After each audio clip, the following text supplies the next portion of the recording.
Hello and welcome to our episode entitled Best Survival Investments. This is for the Liberty Mastermind podcast. You'll notice there's no episode number. That's because we've already stacked up a ton of awesome interviews and some other high value content. It's already scheduled, it's already in the calendar. So we're just going to plug this show in whenever we kind of find a good fit. I'm Pat, along with my buddies Ox and Captain Jack. And tonight we'll be discussing some of our favorite purchases and the best ROI, the best return on investment for survival, liberty, or other purchases that we've got involved in.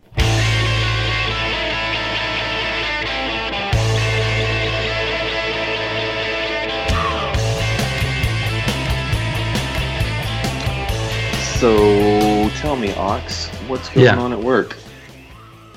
Oh, are we doing story time again? Yeah, let's do it. Work. Okay, I got a good story.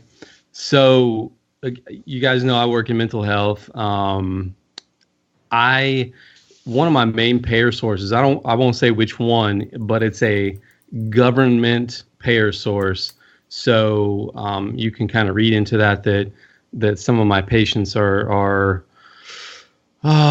challenging patients, you could say. But anyway, so I'm trying to set up the story, but I love the little kids that come along with the patients that share way too much information. So today a little girl came in with her mom and to the appointment, and I told the little girl, I was like, "Hey, little bitty, I like your dress." And she said, "Thanks. My mom stole it from Target." So That's awesome. That's great. And you guys are a little slow tonight. No, I was on mute, and since I'm on my phone because the power's out, I've got to hit the button and then hit unmute, and then it's just kind of dumb. Speaking of the power being out, Jack, so what was your update with your trees and power lines tonight? How did that go? Oh man, we have down trees and down power lines everywhere. And we went out to cut some trees, me and 2, 3, 5 other guys in rescue. We had one of our ambulances was headed out to a call, and they kept running into down trees. So we jumped in our trucks and grabbed chainsaws and started, going out there. We were in 2 different trucks. Cutting trees and moving them off the side of the road, working our way towards them. Well, we get to a spot and there was a semi in the road, and a tree was down and the power line was down on top of it. So we couldn't really go any further.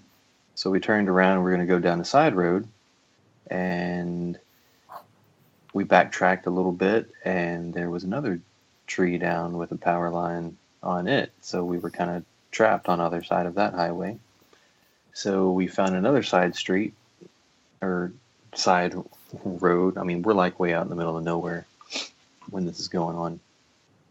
And we finally made it to the ambulance who had a patient in it, and they were needing to go to a town with a level 1 hospital that was 45 minutes away on a good day. But it's raining, the wind's blowing about 50 miles an hour, so we can't get a helicopter out here. They got to go by ambulance. That road that we went down, we could get to them, but we couldn't get back out. It's kind of hard to explain. Anyway, so we were driving around all sorts of different roads, and there were power lines down with trees down covering the road that we couldn't get out of the road, and we were beginning to wonder if we were getting out at all. So we had to go way out of our way to finally make it out.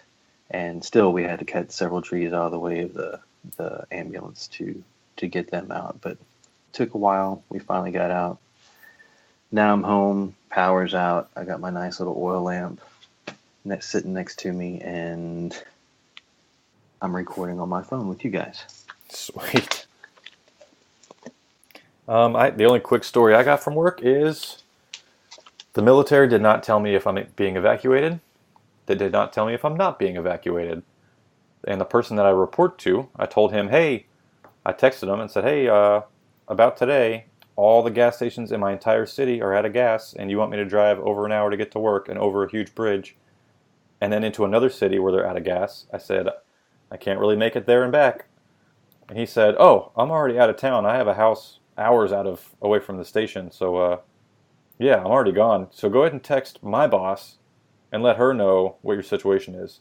And I was like, oh, so you got authorized time off to go prepare, huh? And you didn't think maybe you should authorize that time for the people that work for you?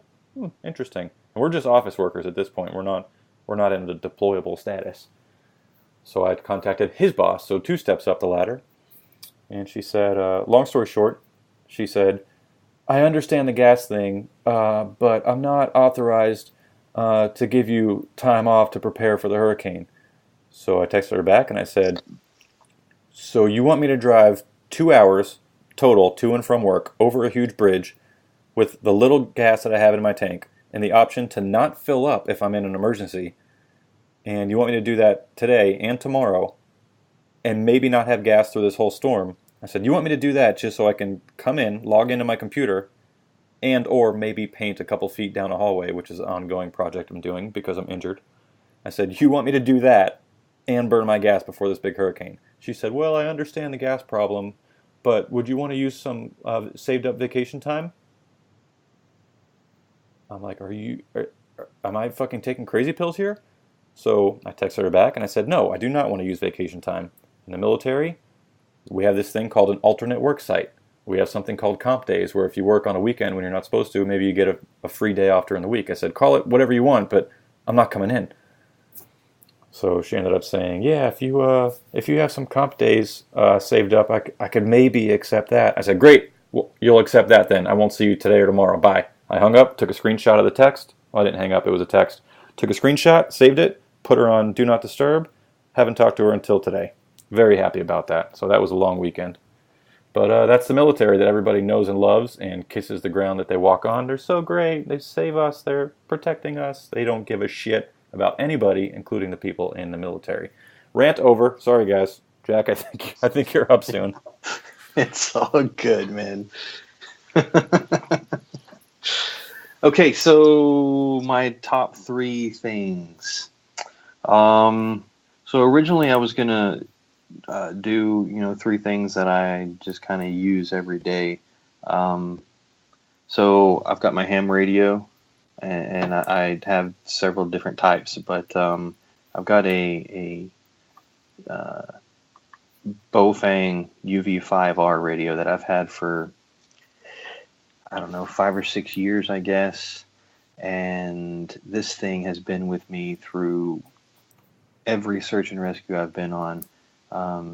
Any extreme weather event, I have that with me.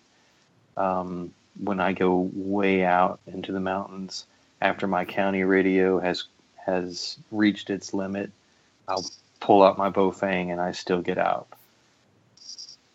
If you don't have a ham license, I suggest getting one and getting a radio or several. I have one in my car.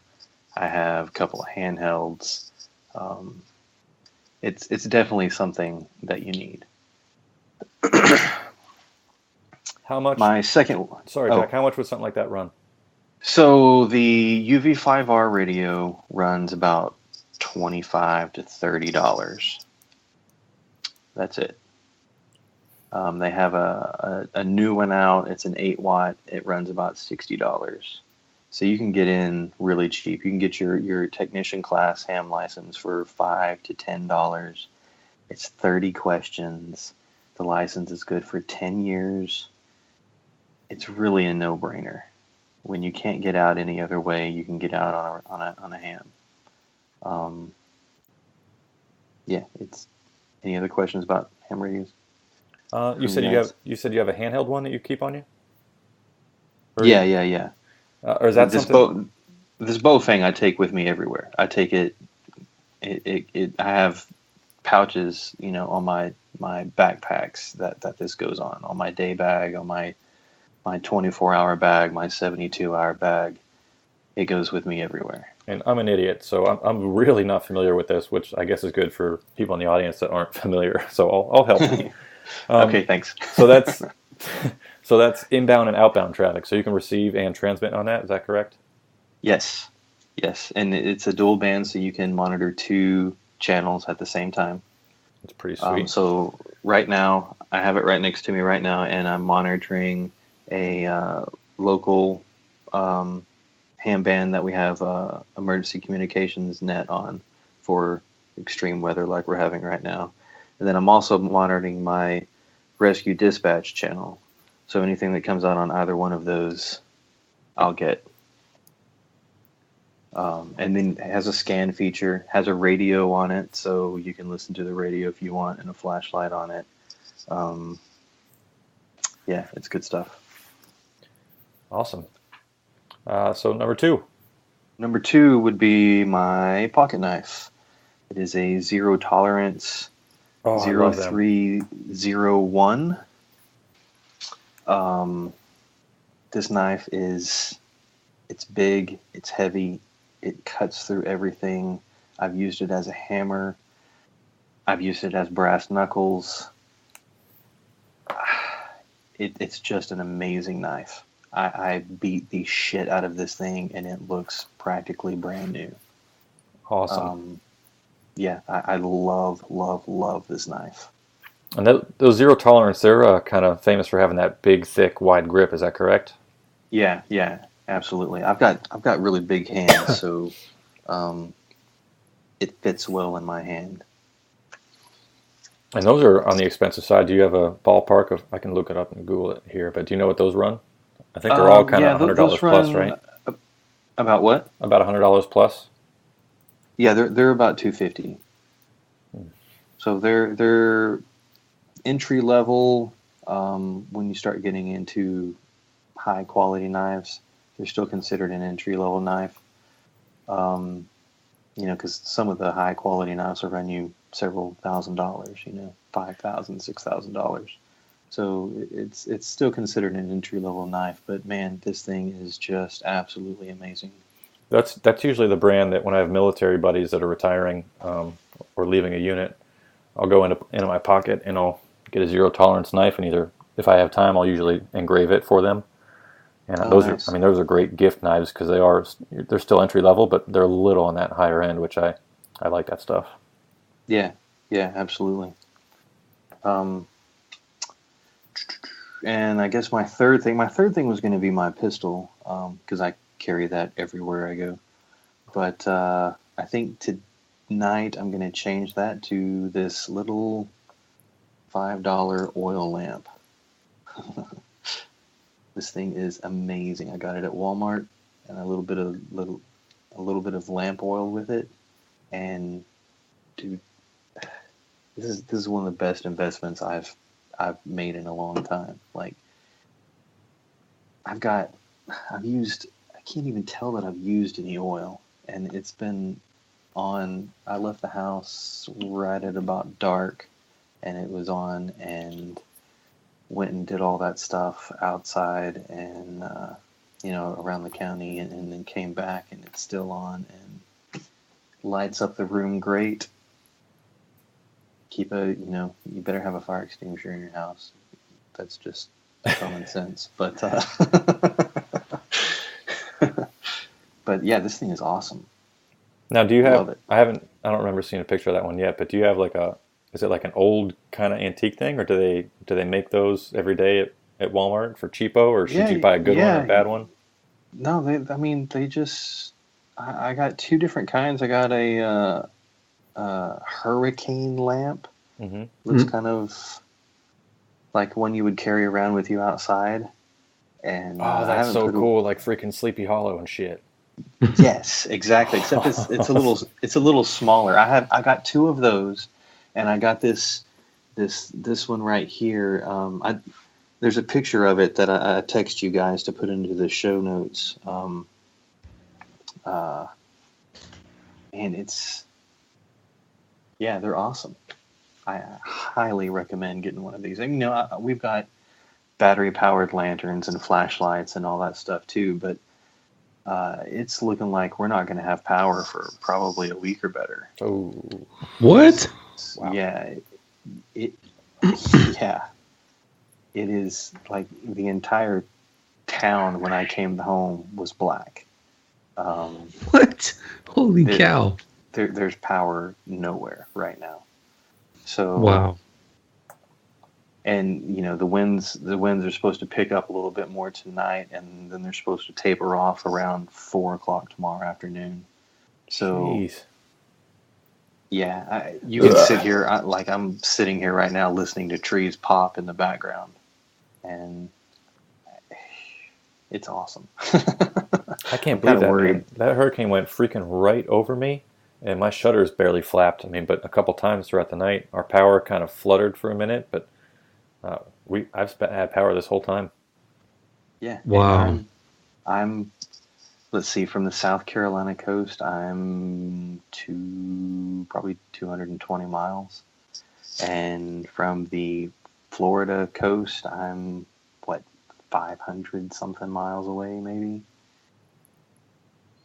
So yeah, it's weird, isn't it? Irma's going over. It's going over Georgia right now, right? Yeah, it's up into Georgia. It's up here too. Okay.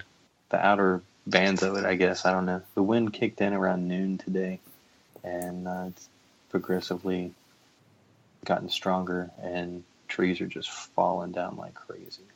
Wow. So tomorrow morning, I'll get up and I will be doing welfare calls and clearing trees out of roads and whatever else. Just it'll be nonstop all day.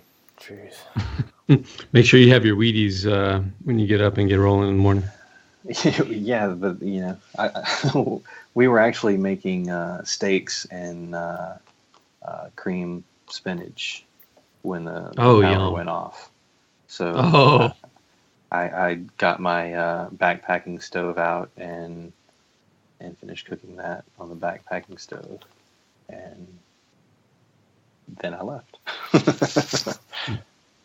Sidebar: next time we get out to your place, we need to have that cream spinach again. That stuff was like, it's amazing, isn't it? It was like, yeah, it should be illegal. Like, I would turn tricks on the corner for that stuff. That was really good. Yeah, that's a language we can all understand there, Ox. All right. So yeah, oil lamp. Those are my three. The good thing about oil lamps is oil doesn't require batteries. That's exactly right. What's the shelf life on oil? It's a long time, and we've got. Let's see, we probably got about 2 gallons worth, so that'll easily last us a week. Sweet deal. Since we are kind of in a rush, Jack, because you are short on battery power over there, good on you for pumping it out, even though that's an issue. I'm going to go ahead and jump into my segment here for my top 3 favorite tactical-ish, survival-ish investments. Let's see. Number 1, I have a Shamag at the top of my list, because if we're talking ROI, return on investment, you should not be paying more than $10 for this big square piece of it's kind of like an open weave, so it's not like a handkerchief or like a bandana. The fibers are a lot more, they're not as close together, so you can almost see through it if you kind of drape it over your head and there's bright light around. And it's usually 2 different types, or at least 2 different patterns of thread that they kind of weave through it. And I've had mine for over a decade. I'm going to go ahead and plug up a photo on our website as well of me using it in an operational setting. And the cool thing about it is, like I said, less than $10. The different types of usage I get out of it, you'd think for just a freaking piece of cloth, like, oh, whoop-de-doo, fucking piece of cloth, hooray.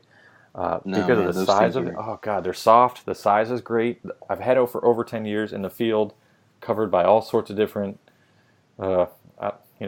liquids and body parts and fluids, gasoline, salt water, diesel, sweat, sunscreen, lotion.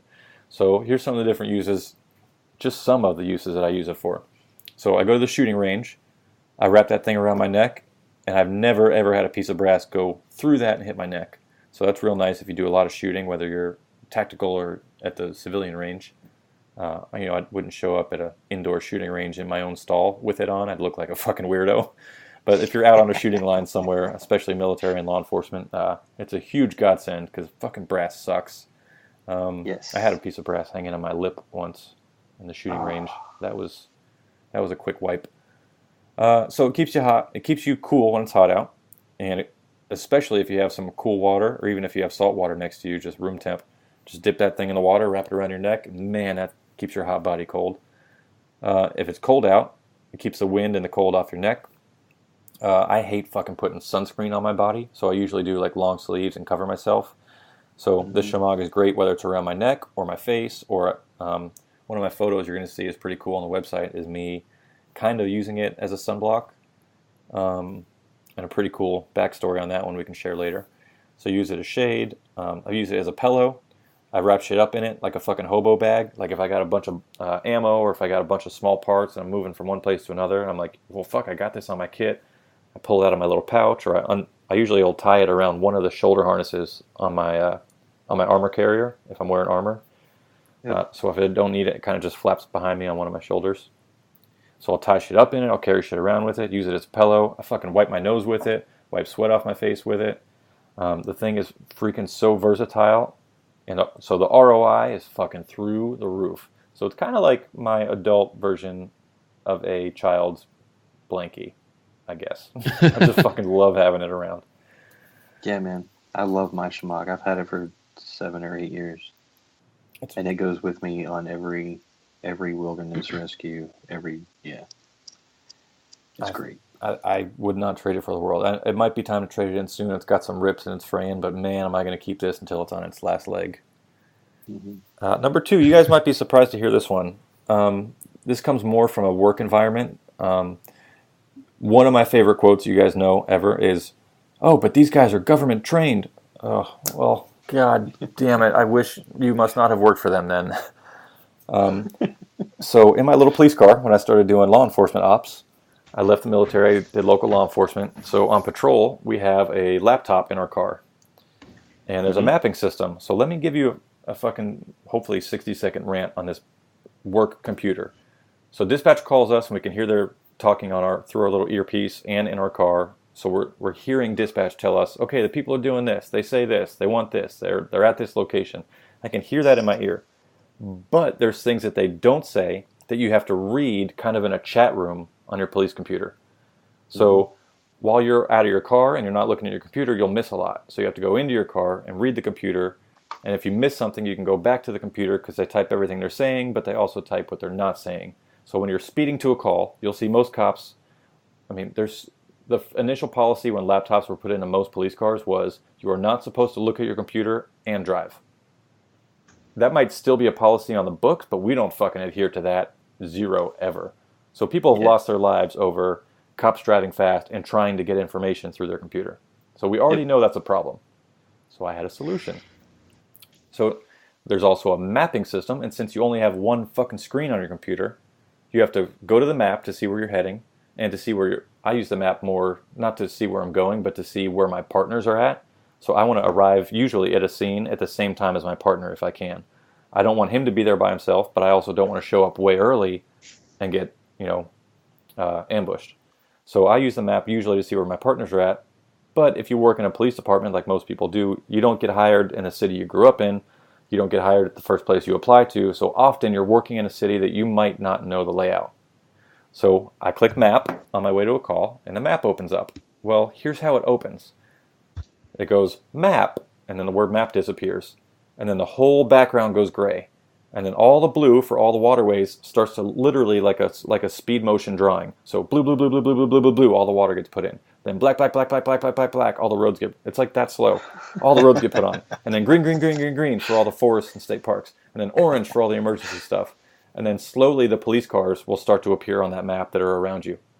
And then the little flag will show up where your call is. And then other little flags will pop. So like this happens when you start your map program. Well, it also happens when you click your map program. So I'm driving and I'm reading the dispatch notes, and they're like, The suspect says that he's this. The victim says that they are that. So I'm reading these things. I'm like, well, shit, I have a turn here. I'm in someone else's zone. I can't learn an entire huge county by myself. So a lot of times I have to watch the map on my way to the call. But as you get closer, you need to see smaller streets that you're turning on. So I click zoom. Well, I haven't done anything yet except move my mouse and click the button that has a magnifier on it. So I haven't even adjusted the map. I just click the magnifier. Nothing happens, but the map reloads. All gray. Blue, blue, blue, blue, blue water. Black, black, black, black street. Green, green, green state park. So those things will all happen. And then I can click magnify. Now if I have to click it on the specific spot in the map, and guess what happens once I magnify? Any guesses? It refreshes. Oh, the whole fucking thing reloads. So this is while I'm trying to save lives. This is when seconds matter. This is when bad guys are hurting good guys. So I'm hauling ass to the scene, and I got this. I know this is a long rant, but I had to show people what really happens in a police car. So what did I do? Well, we have these little Wi-Fi terminals in our car that gives us roving Wi-Fi. And we were authorized that we can connect our own personal devices to that Wi-Fi at no cost to us. It doesn't cost the county any more money on their service plan. It's unlimited data. So I had at first mounted my phone, and I was like, that's not going to work. I take my phone with me on my calls, and then I have to keep mounting it on and off the dash, and then that's one more thing I have to do when I multitask and park and get out of my car. So I bought a brand new iPad, and I bought it with 4G service on it, like cell service.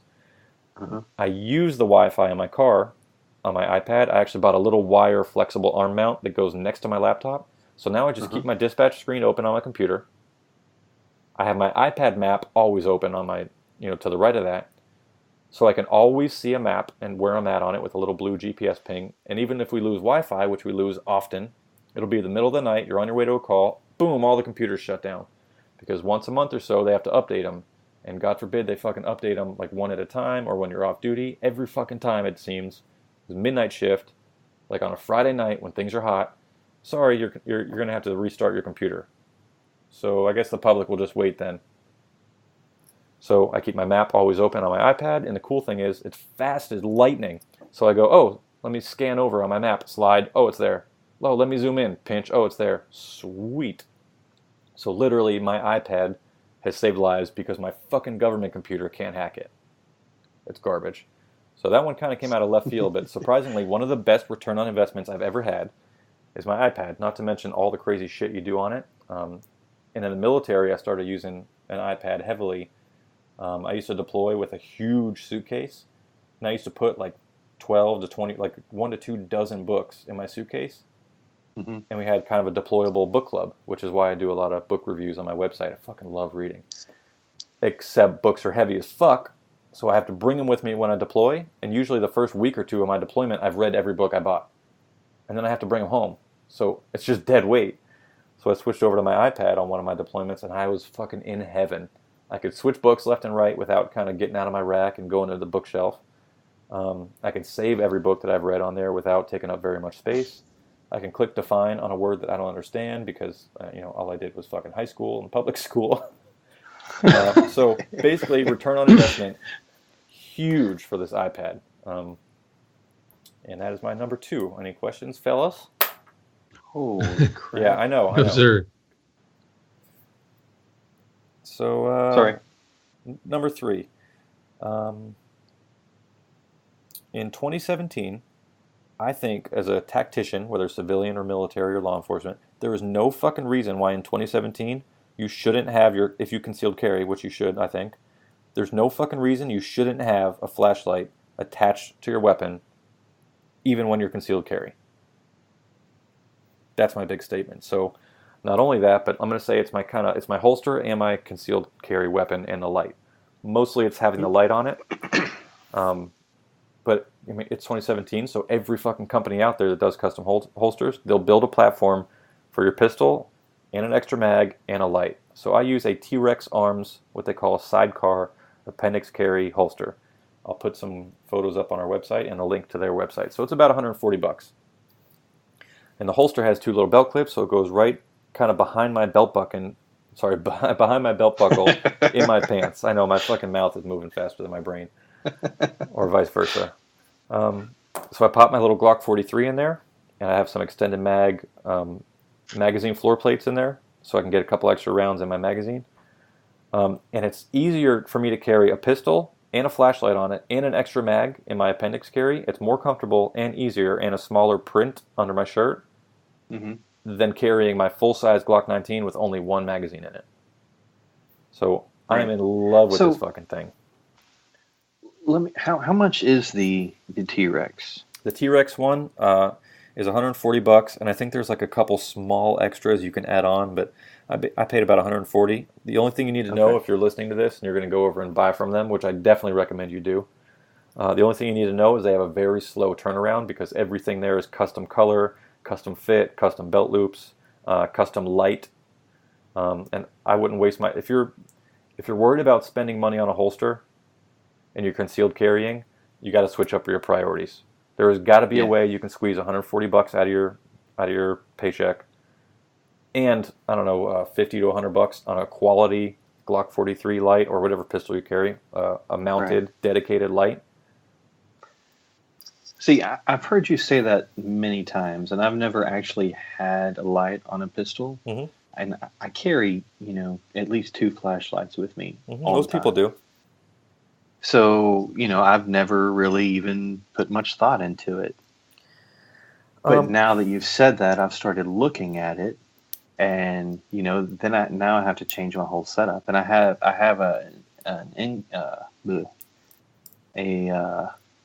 G-code incog appendix carry, and yeah, it was $120, and it took about 16 weeks for it to show up. Mine was well over a month and a half, maybe towards the higher end of 2 months-ish to get to me. Yeah. Worth it, though. It was kind of close to Christmas when I ordered it, so, I'm sure that had something to do with it. But, yeah. I've definitely been thinking about it. So I'll put a link in today's show notes on our article on the website. I did a review of the T-Rex holster, so you can check that out. Some things that I had a problem with when I ordered it was I didn't know what they meant by front and back color of the Kydex that you choose, of the plastic that you choose. I thought maybe it's like a taco, like the outside is one color and the inside that the gun touches is a different color, but that's not the case. It's a strip of Kevlar. It's a strip of Kydex on the front that's all one color, and then a different piece of Kydex on the back that's all one color. So that's the front and back. And the front is a side facing the enemy. The back is a side facing your body. I think I talked about that in my review. The other thing was they have what they call a sweat guard on a lot of these appendix carry holsters. It doesn't mean it's like a piece of cloth that wicks up sweat. What it means is it's just the shape of the back of the Kydex that either allows your skin to touch your gun or not. So it's whether they bring that ridge up high to cover your whole slide and handle, or whether it's cut low so that your stomach can kind of touch the ridges on your slide and kind of like the ejection port area. So that's what a sweat guard is. It's just how high the back of the holster rides up on your gun. And like I said, I talk about that in my review. It's a little tricky to fit and get on your body at first, but man, there's a guy I follow. I'll put his link if I can on the show notes. His name is True Exodus, TRU Exodus, and he's on Instagram. He's got a ton of followers, and he is huge on this speed draw. And that's another note for the soapbox, if I can step on that again, is so many people are, the government's super trained to do this. Well, I've shot with thousands and thousands of military and law enforcement operators at many different levels, and even the ones at the higher level are fucking terrible tacticians and terrible shots. Not all of them, and if you're listening to this show, you probably know that I'm not talking about you. I believe I'm one of the exceptions. I know how to shoot. I know how to move. I'm not the guy on scene that goes, stand up, sit down, don't move. I talk to people. I give them normal commands. I like to think I know my way around triangulating and talking to suspects and not putting myself between a door and a bad guy and all those things we can talk about in the future.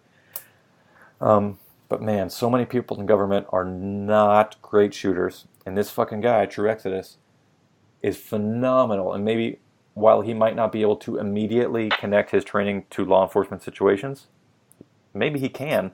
And maybe it's just you have to take the info and apply it however you see fit. So I think there's a ton to be learned from YouTube and Instagram and Facebook about how to do your job better from people that have never done your job. And I totally disagree with the quote that those who can do and those that can't teach. I think that's bullshit. But I do think that's a problem with bureaucracy, is people that aren't so great for operations, they just say, yeah, we'll kind of let you be in charge of the classroom or whatever. Well, the problem is you're putting an idiot in charge of teaching people how to not be idiots. So hopefully I'm not on that soapbox too long. But in 2017, my third best return on investment is my concealed carry setup with my T-Rex Arms appendix carry. I'm getting some other holsters in the mail right now that I'm going to review. But that's just the only appendix holster I have. So the T-Rex Arms sidecar appendix carry. My Glock 43, which is smaller than the Glock 19, but with an extra mag and some extenders. I carry more rounds than I would carry with my Glock 19 and in a smaller frame. And my holster is custom fit that allows my flashlight, which is a flashlight and laser combo. I just keep them both turned on automatically. And man, am I fucking happy with that. I mean, I can't speak better of that company, T-Rex Arms, and the Glock 43. Fucking love it. And I use a Streamlight. I forget the number code, but I'll put it in today's show. So I use a Streamlight, which is a light laser combo. And I love it. I'm happy, man. Those are my three. My Shemagh, my iPad setup, and my concealed carry setup. Huge returns on investment. You got any quick plugs?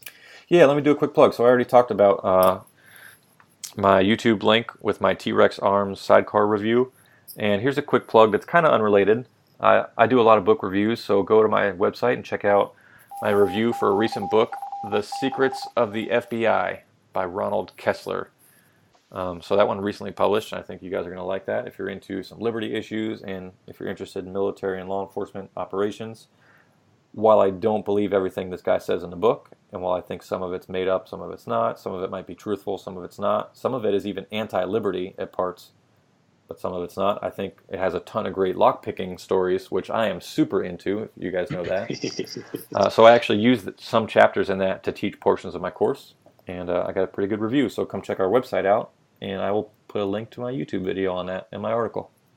Say the title again. It sounded like someone was doing Morse code when you said the title. I was distracted. Yeah, sorry, that was my radio. That's right. It's The Secrets of the FBI by Ronald Kessler with a K. And you can just check out censortactical.com, and if you search Tactical Book Club, then you'll see it pop up there. Cool. I gotta have it on tonight. You gotta have it on tonight, is that what you said? Yeah, my radio. Yeah. Floor's yours, brother. It's all you, Ox. All right. I still think it's funny that you said pillow instead of pillow. I said pillow? Pillow? What did I say? You kept saying pillow. I like it. Oh, I don't know why. Yeah, like you can turn it into a pillow. I don't know. Pillow. Sorry. Man, that's funny. My brain got stuck on that part of it. So my 3 items, I didn't really do, I don't know if I necessarily did survival items. I just did, I put a lot of thought into describing the items, but I just went with instinct, like the first 3 things that came to my mind. So you guys might laugh, but okay. So here's the first one. It's a company called Alba Botanica, and it's unpetroleum lip balm SPF 18. And the background is after I took a dermatology class, which is a block requirement for being able to see patients and whatnot, I became super more aware of like keeping things covered with sunscreen, especially places we don't think about because I don't want to get melanoma, like neck, ears, under the lips or lips in general, kind of that right at the top of your breastbone, kind of in that area. And an area that I want to make sure that's covered is my lips, especially that lower lip. When I did an ear, nose, and throat rotation, people that spend a lot of time in the sun, like me, don't typically cover that, maybe cover everything else, and they get real janky, nasty problems on that lower lip. So anyway, problem is, or has been, is a lot of the lip balms that I've tried that have SPF taste absolutely disgusting. So the one that I'm talking about, what's that? Because that shit's bad for you. the SPF or the lip balm. No, the SPF. Well, whatever this one has in it, which is like vegetarian, 100% vegetarian ingredients, is awesome. It doesn't taste disgusting. Not that I'm suggesting you eat it, but anyway, it's got nice flavors. Like one I got is tangerine, no petroleum products in it. It's got SPF. They talk about never testing any of the ingredients on animals. So if that's important to you, again, the product, it's a company called Alba Botanica. The product I'm specifically talking about is unpetroleum lip balm SPF 18. It's like a 0.15 ounce, like typical chapstick size. We'll include a link. And the third one, like I've been a homesteader. I've had my own place for like a home, like an actual house, for a couple of years now. And I've kind of turned it into a homestead. So, I've got critters and both inside and outside. And it's kind of an older house. So sometimes there are little creepy crawlies around.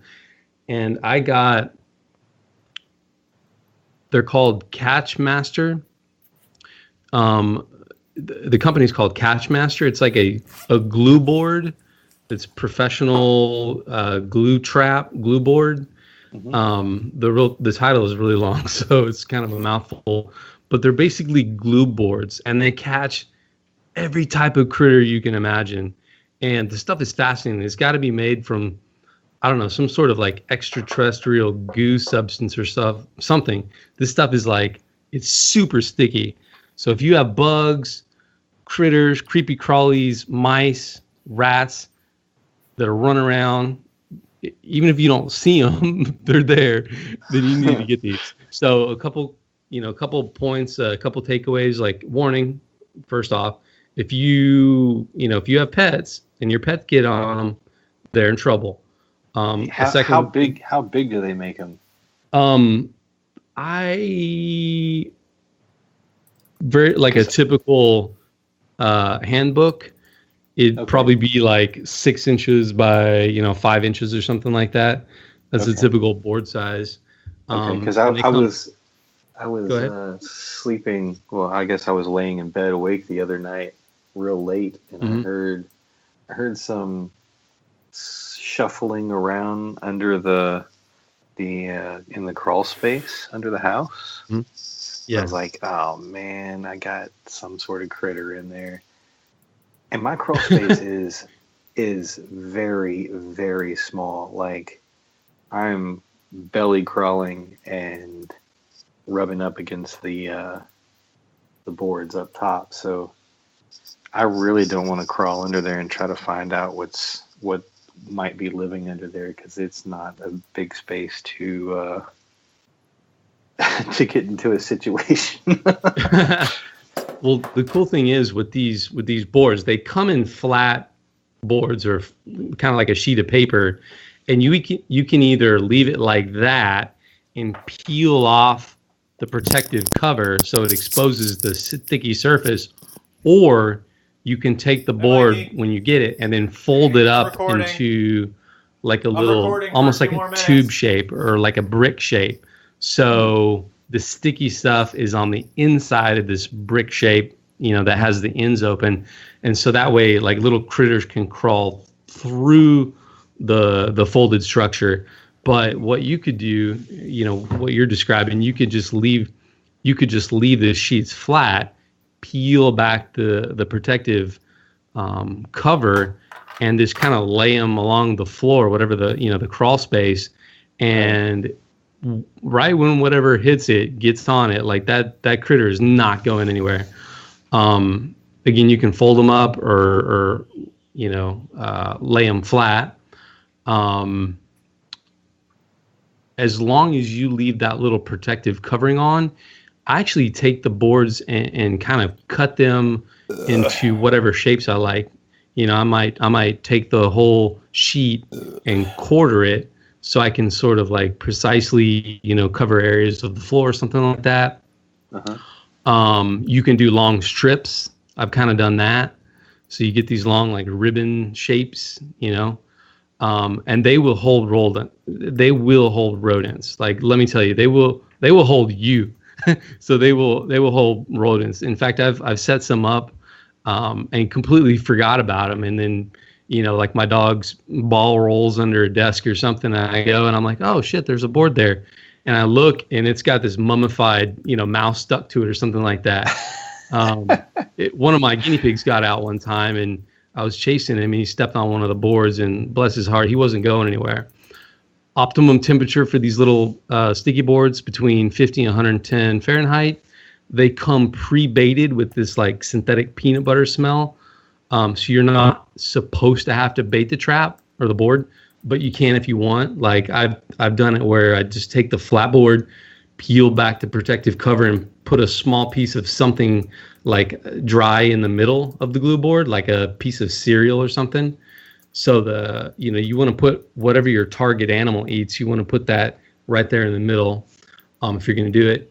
Again, you can lay them flat. We talked about that. So the little critter has to walk over it along the normal route, like along the wall or something like that.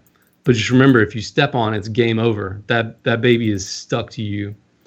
So how do you get it off? If it sticks to you, or say it sticks to one of your pets? I'll tell you what I did with the guinea pig. I cut the board around his little paw. So he had, a little sliver of board stuck to his paw, but I cut the main thing off. Like it's not coming off. Like I've been not paying attention walking along and stepped on a flat, a board that I had laid out along the wall or whatever, and I can pull some of it off, but that baby is stuck to my tennis shoe and it's not coming off. It's fascinating how sticky this shit is. Anyway, if you are concerned about what I'm describing, like stepping on it or little critters, again, you can fold it up in this sort of brick shape. And the neat thing about that is you put it along the trail that, the path that the little critters go, whether it's spiders or mice or whatever, and they will kind of crawl through it or try to crawl through it, and they get stuck. And you don't have to see the little critters stuck inside of it. In other words, if you have guests over and they come over and, they see this flat board laying out somewhere, and there's this bunch of critters or mice or whatever stuck to the board, that's gonna, may look a little country. But if you've got this nice folded up board, you can't see from the outside what's stuck on the inside of it. So, if you're concerned about elegance, you can kind of fold them up. Or if you're concerned about stepping on them, or getting critters, you can kind of fold them up. Again, it's Catchmaster. They're considered safe or non-toxic. It's a mixture of consumable ingredients that by themselves are not going to create any problems for non-target animals. If non-target animals like ingest the board. So that was my second one, and I saved the best for last. Like this third item, again, not really a survival item, but this thing is a game changer for me. And what it is, it's a remote light controller. It's a Flux Smart LED light bulb that's Wi-Fi controllable. And I 100% love this thing. It's probably worth 4 or 5 times more than what it costs, because it has some super amazing, actually, I guess it could be kind of survival-y, homestead applications. It's got some amazing applications. I'll get into them. I bought this about the time I was studying for my board, my national certifying exam, to treat patients, because I wanted to ensure that I got up the day of the exam. I had to get up like super early. It was like a 4-hour drive to the testing location. I had to get up, like 2 or 3 in the morning. So I wanted to make sure that I was definitely up, and I didn't know if my phone alarm was going to do it. And I was like, how? Like, I need something to flip on the lights. And it was like, oh, I should just get one of those smart light bulbs. And so it's an LED light bulb, like it looks, the same shape as an incandescent light bulb. It's an LED light bulb that you can program. And you can program it by directly connecting to the light bulb with an app, or you can control the light bulb by way of your wireless internet. So one of two ways. So that's cool, because if your internet is down to, due to a hurricane blowing over you, like you guys, you can control the light bulbs directly. I mainly got it as an alarm to kind of wake myself up in the morning, like it, boing, like the light comes on, right? So if I'm getting up at 7 a.m. in the morning and the light's programmed to come on at 7, I might set my phone alarm to 7:03, so that light is the first thing that kicks on, and it kind of gently wakes me up versus the alarm, which is like beep beep, right? It's a more subtle way to kind of like tickle yourself awake in the morning, so to speak. Yeah, the light kicks on and somehow you realize you're awake before the alarm goes off. What else? Let me go over some more. It's hard to, along that alarm, standpoint, it's really hard to go back to sleep when the room is lit up. You know what I mean? Like you can hit the snooze button with the lights off and easily go back to bed, but it's pretty darn hard to go back to sleep when the room is like lit up. Some cool functions. It's got a strobe, like on and off, and you can kind of adjust the rate of the strobe. You can change the colors, like a million color combinations, using the application. You can kind of use it as mood lighting, right? So if you want to change the luminosity, you can, kind of change the color and set the right mood, whatever. You can program it to come on in the evening. So say it's dark outside and I hear the radio. Yeah, sorry. Say, we're coming up on fall now and I want my porch light to be on by the time I get home, right? So I can program it remotely, or I can program it to come on at a certain time. Or say I want the inside of my house to be lit whenever I get home. Again, I can program it to come on at a certain time, or I can turn it on remotely. It's got a low power drag because it's LED, right? Another thing, again, it's an alarm like I talked about. That was the main reason I got it, but it's got all these other cool applications. With one application on your phone, you can control a whole bunch of these LED light bulbs. And when you combine that with the ability to access the light bulbs remotely, you can do some really cool, like security homestead type stuff, even when you're away. Like you can adjust the porch light, you can turn interior lights on and off, kind of give the illusion that someone's home. If you've got a homestead like I do with little critters running around, like quail or whatever, you can set the light bulbs to come on at certain times so your critters get the appropriate amount of light. If you've got laying birds, like I've got laying birds, right? They've got to have a certain amount of light per day, so I can program the bulb to come on and off at certain times. So the light bulb has so many features and benefits, and this is one of those products where I use it and I think to myself, how did I get by in life without it previously? You know what I mean? Like kind of like a cell phone or texting or whatever. Like how did I not die without this thing, earlier? We were barbarians basically, You know what the cool thing about that, Ox, that's tied into that, you said you can work that, you can program it, and maybe you can work it over Wi-Fi or internet, is that correct? Yeah. That's sweet. One of the coolest things that I was able, luckily enough, to see on patrol and law enforcement was kind of the invention of home security systems being operated by the user come about. And some of my first calls while I was still in training on the road a couple of years ago was, oh my God, we're getting a call of someone breaking into a house right now, and the owner of the house isn't there, but he's watching it on video on his phone, And we're like, holy shit, ain't that something? Like, that is fucking cool. So they have cameras in their own home that they can view. And I guess a funny story is when this started happening, I guess people were kind of new at operating the system. But what happens is if someone moves through the camera, it sends your phone a notification, and you can schedule when you want those notifications.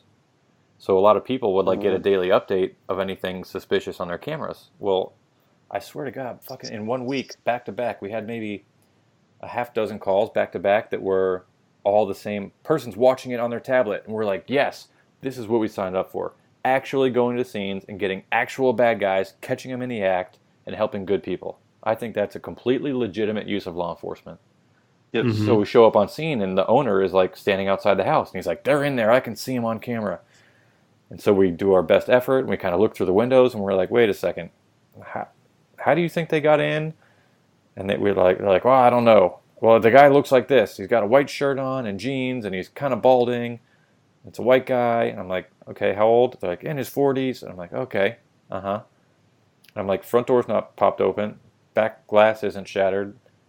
Do you have pets? Yeah, my dog's inside. He ain't barking.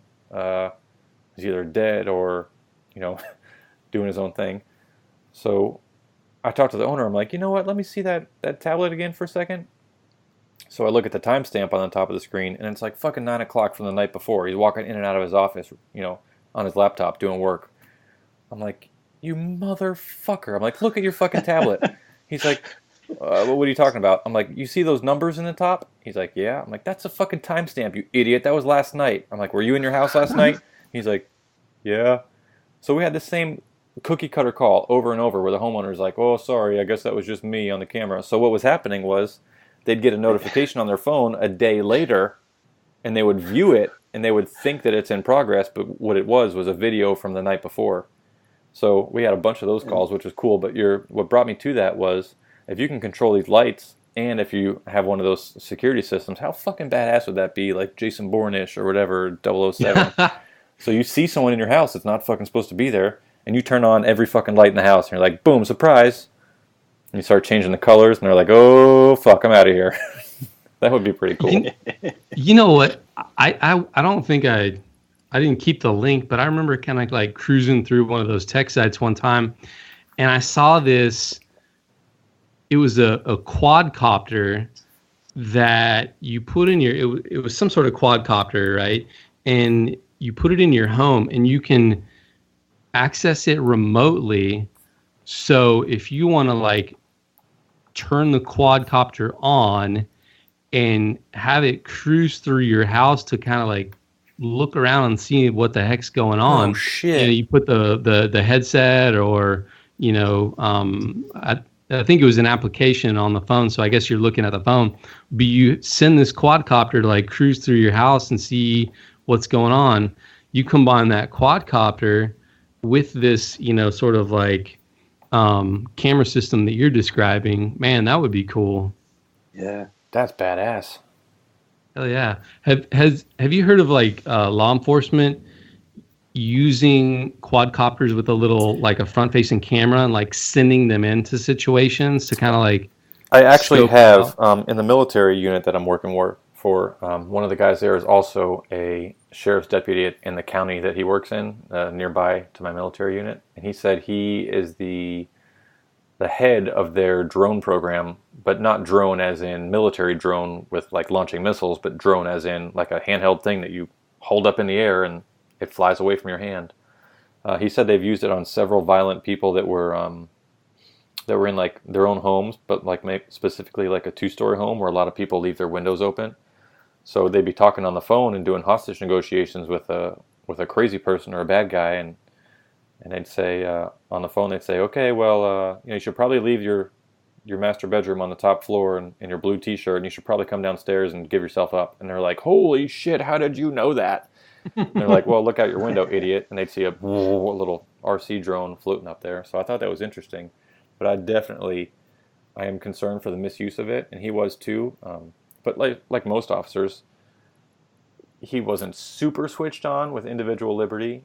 But he did say, yeah, there's times, he said, we are specifically prohibited from using it for intelligence unless there is a specific active violent threat. But as we all know, with bureaucracy and military and government, that rule will slowly start to open up and allow more and more uses. So it's a good start, and it's nice that they at least initially are thinking about being aware of some of our civil rights that we have left. But I can see that going away soon. Yeah. I got one. We're doing plug at the end. So those are my top 3: the SPF lip balm, the Catchmaster rodent critter traps, and then the LED remote control light bulb. So the plug at the end here. Let's see. I got it in my hands. It's actually a book, and it's kind of a piece of artwork, and it's called The Good Life Lab: Radical Experiments in Hands-on Living, by a lady named Wendy Tremaine.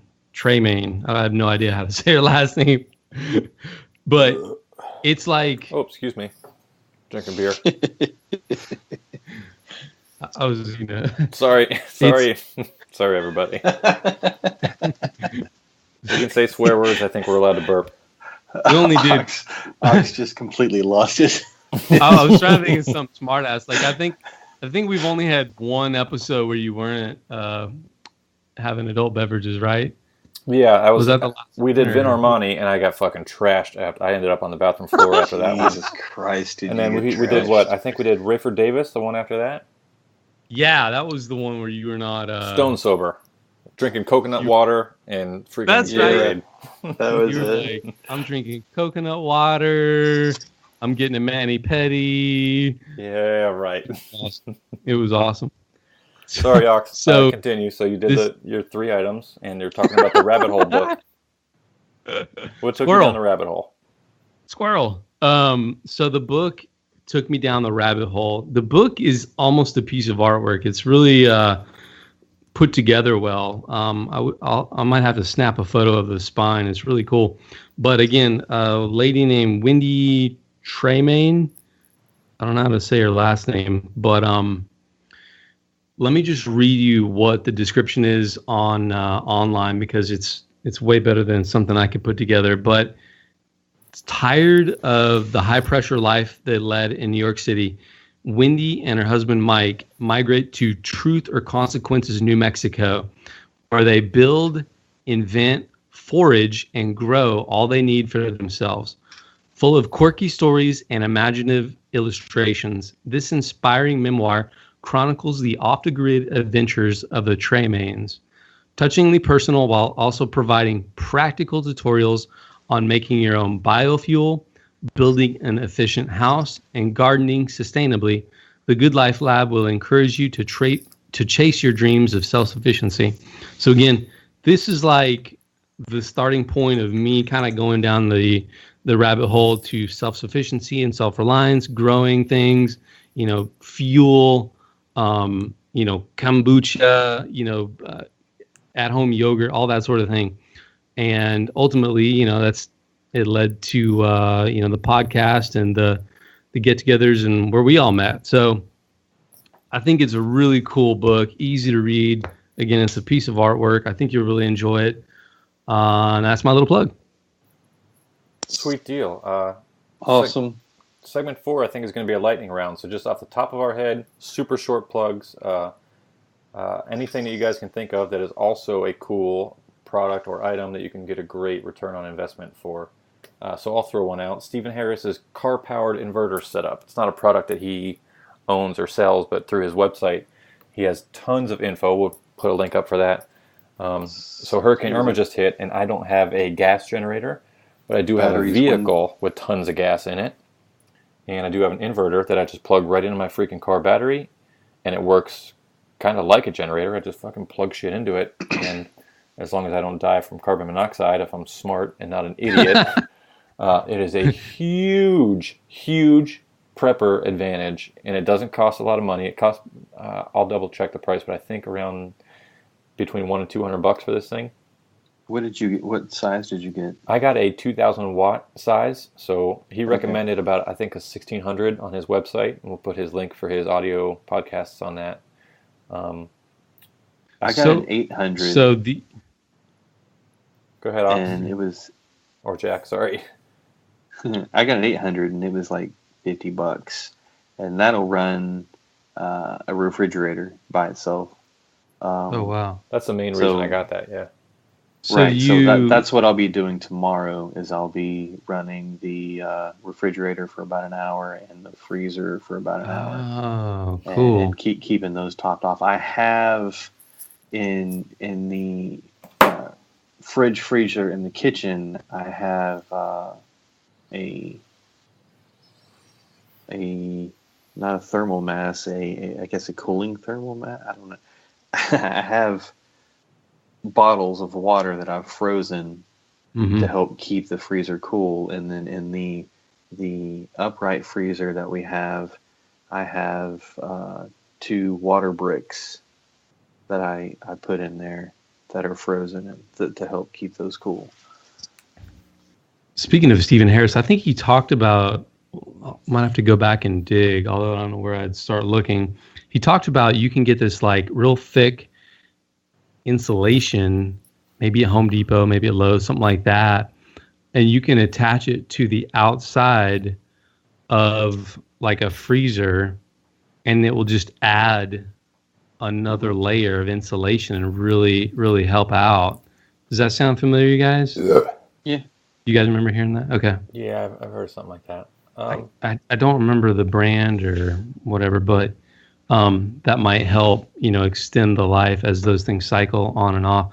So is an inverter, do you like hook it to the battery and then that takes the DC and converts it to AC while the car's running, or how's an inverter work? Right. Yeah, I think the car is direct current, so it turns it into AC, alternating current. When you just plug an extension cord into it with a splitter and use up the watts that you got. We'll put some links up for that, but let's move this lightning round along. So it's Stephen Harris. We'll put a link for it. Number 2, I'm going to shout out real quick Berkey filters for water. Super high-end, super effective. Our buddy Jack Spirko recommends them big time. Mine's in the mail. It's on the way here. You guys have any quick lightning round ads for ROI items?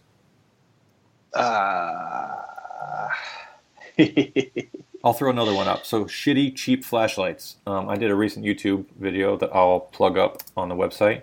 If you have shitty, cheap flashlights, don't throw them away. We have a good reason for you to keep those around, and I'll tell you why on my own website, uncensoredtactical.com. I have lots of shitty, cheap flashlights everywhere.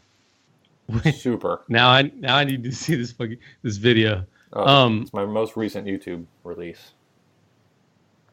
We need to do a segment, maybe some videos on fuel storage, because this has been a huge thing with Harvey and Irma. So that's something we need to do, guys. Yes, huge ROI for a rotating fuel storage system. Jack Spirko, yes. I'll put another, I think on our last, let's see, on my YouTube video, I put a link for it that I just referenced. So Jack Spirko's website, he has a couple different episodes where he talks about how to set up a rotational fuel storage thing that once you pay for it, you can keep either 30 gallons, 60 gallons in little 5-gallon jerry cans with some Stay-Bill in it. Be like 60, yeah. It's like you grab one of those 5-gallon cans or whatever per month. You just, once a month you fill it up 5 gallons whenever you're filling up your car anyway. And so 1 per month times 12 months, you got like 60 gallons. Perfect. We will definitely be doing a video on that soon because I got my first jerry can coming in the mail this week. Awesome. Can't wait to see that. All right, guys. Good items. Yeah, I can't think of anything lightning around real quick. I just went completely blank. I'm not very lightning at 11:30 at night. Not very lightning at night. I'm very sloth-like. The sloth round. Okay, well, I got 2 notes for the audience. One is that we are in some serious preparation to get our audio quality up to speed. So I've been doing some research for us. We're going to get some badass mics, and we're going to kind of reduce the background volume and make our voices sound more beautiful in the air. And so thanks for sticking with us so far. And another note is tonight's show was titled Survival Investments. But, I mean, whether it's directly related to your survival or indirectly, I think having anything with a huge return on investment is you taking charge of your own pocketbook, your own wallet, and in kind of an indirect and direct way, that's your liberty, is you earning your economic income and all that. So hopefully, whether you tie this into your survival or not, at a minimum, I hope you found some good value and some good items that you can look into getting your hands on. And I'm going to wrap up the show here. So that's the end of our episode entitled Best Return on Investment Items. So thanks for listening. We hope you tune in next week. Every Saturday we'll be releasing our podcast. And please subscribe and follow us at libertymastermindpodcast.com and on YouTube, same name. And we are at the Liberty3 on Twitter. We're on iTunes, Google Play, and feel free to get involved in the comment section for today's show on the website. Until next time, be alert, stay safe, and seek out liberty. We'll fuck that one up. Seek out liberty in everything that you do. See you next time. Take care. Bye, guys.